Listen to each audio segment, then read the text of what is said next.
ادب اور آخرت کی فکر کے لحاظ سے انسان کو جس چیز کا فائدہ ہوتا ہے وہ یہ ہے کہ انسان یہ یاد رکھے کہ انسان سے ہر اس چیز کا حساب لیا جائے گا جو وہ اپنی زبان سے نکالتا ہے، ہر اس لفظ کا حساب لیا جائے گا جو وہ زبان سے نکالتا ہے یا جو وہ کسی جگہ پہ لکھتا ہے، چاہے وہ کسی جگہ پر بھی لکھ رہا ہو، کوئی بھی ذریعہ ہو، چاہے وہ دیکھا جانے والا ہو، سنا جانے والا ہو یا پڑھا جانے والا ہو۔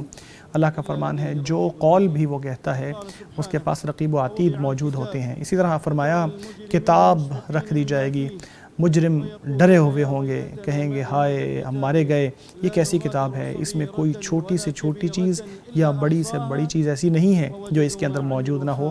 جو کچھ بھی انہوں نے کیا ہوگا وہ اپنے سامنے حاضر پائیں گے۔ اللہ کسی پر ظلم نہیں کرتا۔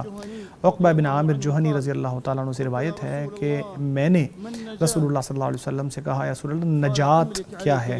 آپ نے فرمایا اپنی زبان کے اوپر قابو رکھو، آپ کا گھر آپ کے لیے کشادہ رہے، اپنی برائی پر یا غلطی پر رو۔ اسے امام ترمذی نے روایت کیا ہے اور کہا کہ یہ حدیث حسن ہے۔ تو یاد رکھو سعادت مند وہی ہے جو اللہ کی نگرانی کرتا ہے اور اپنی زبان کو محفوظ رکھتا ہے، ان چیزوں کی فکر کرتا ہے جو اس سے متعلقہ ہوتی ہیں، جو غیر متعلقہ چیزیں ہوتی ہیں ان سے کنارہ کشی اختیار کر لیتا ہے۔